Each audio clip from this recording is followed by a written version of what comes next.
ancient Persian and Indian healers have known for over 3,000 years, is now being confirmed by modern neuroscience in laboratories across Europe, North America, and Asia.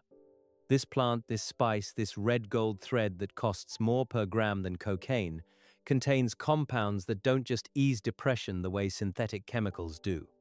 They actually heal the pathways in the brain that depression damages. The plant is Crocus sativus, commonly known as saffron. It belongs to the Iridaceae family, the same family that includes irises and crocuses, and it is, ounce for ounce, the most valuable plant on earth. Saffron grows as a small, delicate purple flower, no more than 4 inches tall. But what matters is not what you see above the soil, it's the 3 brilliant crimson stigmas that emerge from the center of each blossom. These threads, thread-like and almost impossibly fine, are what we harvest and dry.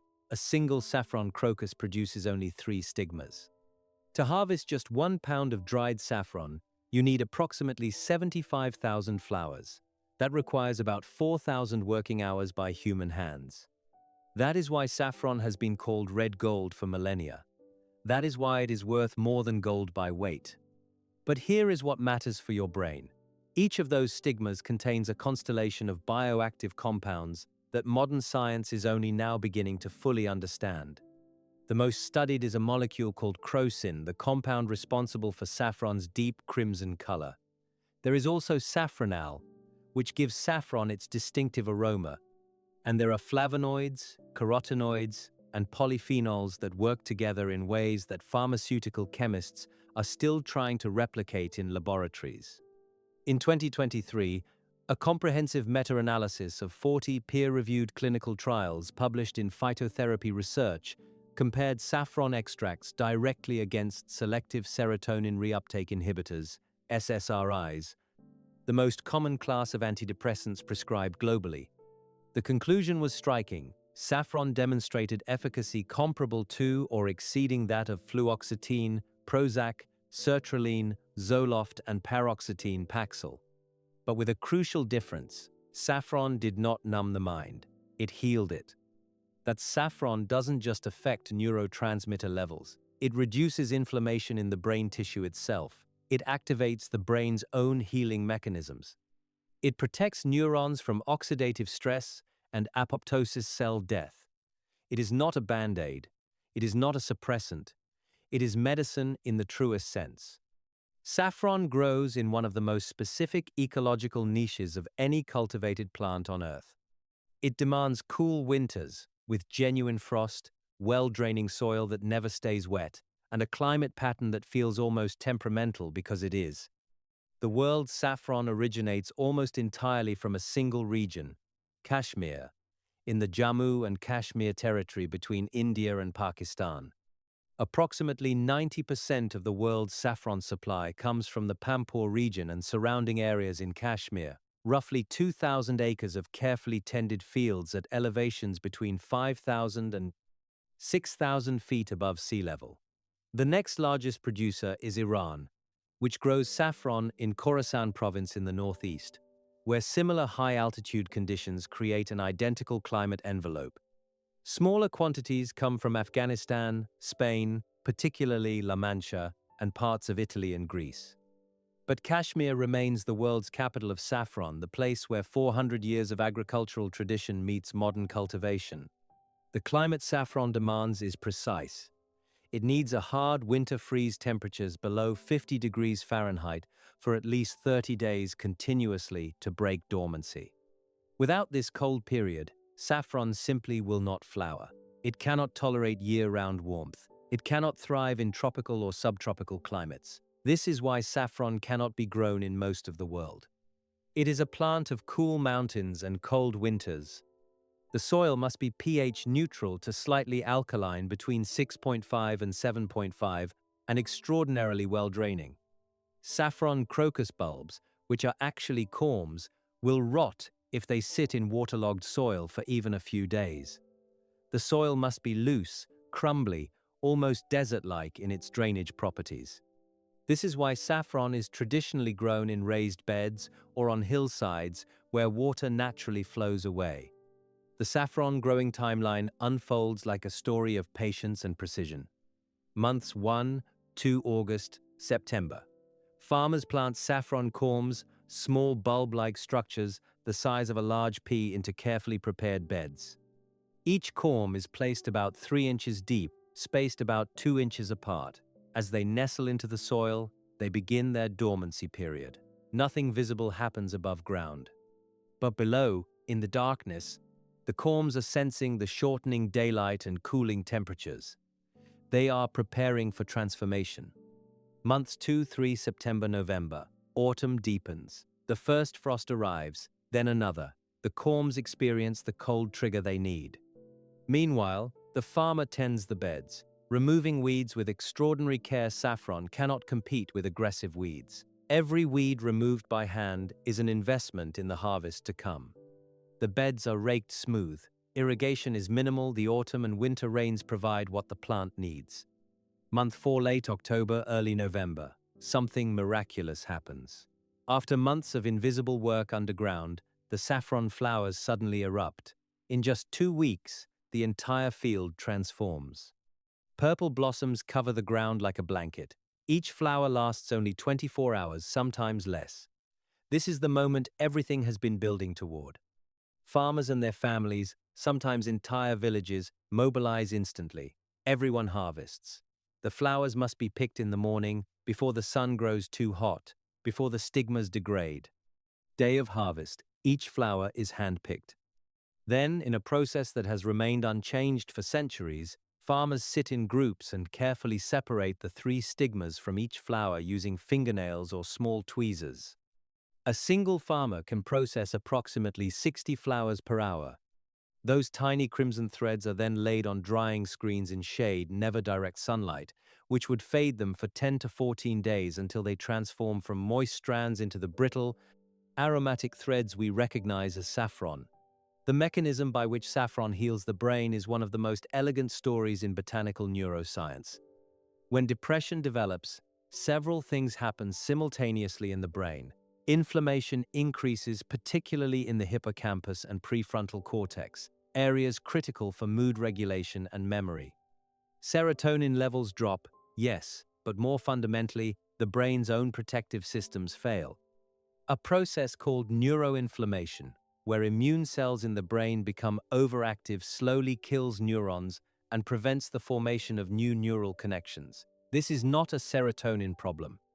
It is a deeper problem. It is tissue damage. Saffron's crocin and saffronal compounds address this on multiple levels simultaneously.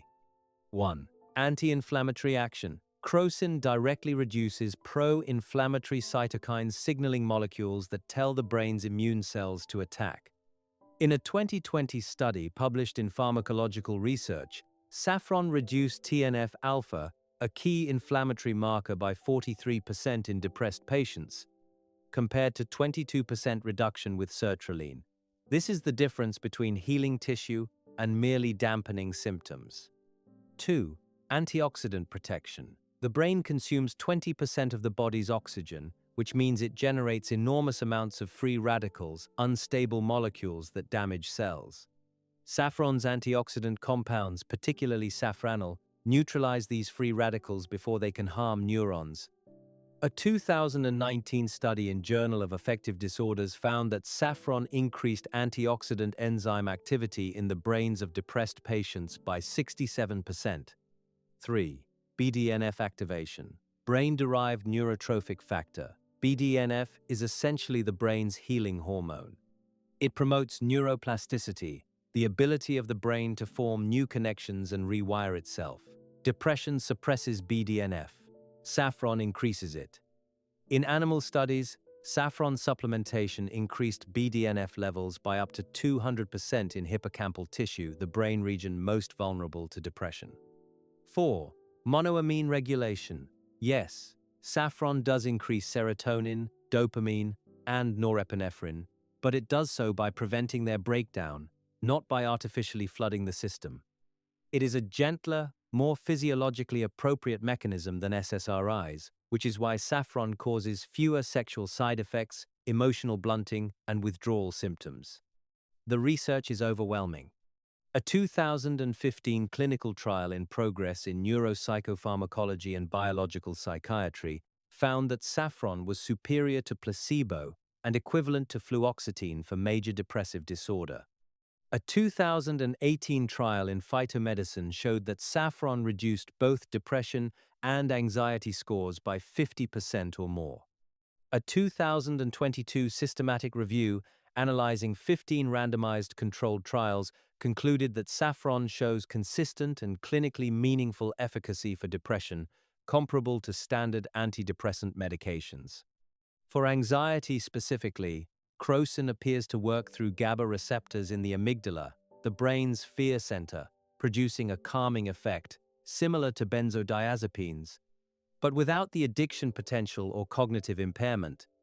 For cognitive function, saffron actually enhances memory and processing speed, the opposite of what SSRIs often do. Elderly individuals taking saffron show improved performance on cognitive tests, protection against Alzheimer's pathology, and better attention span. For animals and livestock, saffron has been used in traditional veterinary medicine for thousands of years. Modern research shows it improves mood, reduces stress-related illness, and enhances immune function in chickens, cattle, and horses. Farmers in Iran and India regularly add saffron waste products to livestock feed. For the environment, saffron cultivation requires no synthetic pesticides or fertilizers. It is naturally resistant to most pests and grows in marginal soils that cannot support other cash crops. The plant actually improves soil structure over time. Its delicate purple flowers are pollinated by bees, supporting pollinator populations. The underground corms can be harvested repeatedly from the same soil for 5-7 years without replanting, making it one of the most sustainable agricultural systems on Earth. Saffron is not a new discovery. It is not a miracle cure in the pharmaceutical sense. It is a plant that has been quietly healing human brains for thousands of years through the Persian courts, through Indian Ayurvedic medicine, through Sufi spiritual practices, through Mediterranean healing traditions. What is new is that modern science has finally caught up to ancient wisdom. We can now explain, at the molecular level, exactly why it works. And that explanation is not hype. It is not marketing. It is evidence. Here is why you should grow saffron. 1. Neurological healing for yourself and your family. Depression and anxiety are epidemic. Approximately 300 million people worldwide suffer from depression. Antidepressants help many of them, but they do not help all. And they carry side effects that many people find unacceptable. Saffron offers a real alternative, backed by clinical evidence, with virtually no side effects. Growing saffron means you have a personal supply of genuine medicine available to you year-round. 2. Seed and corm preservation. This is critical. The genetic diversity of saffron is already threatened. Most of the world's supply comes from a single region, propagated from a single genetic line.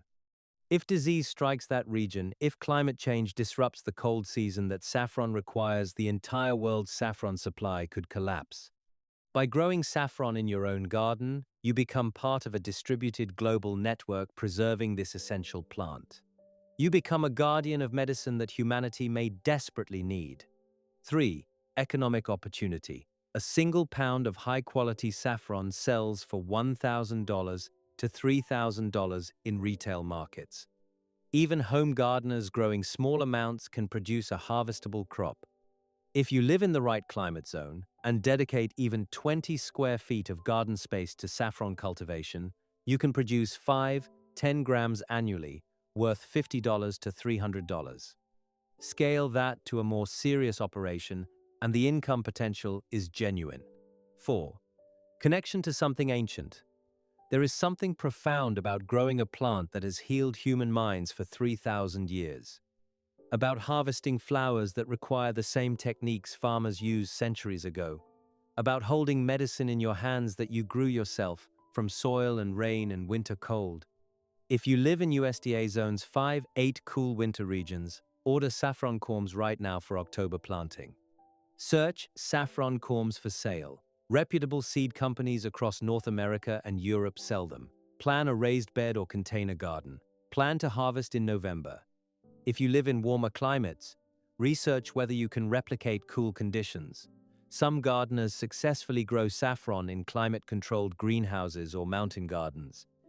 Most importantly, understand what this plant represents. It represents ancient knowledge validated by modern science.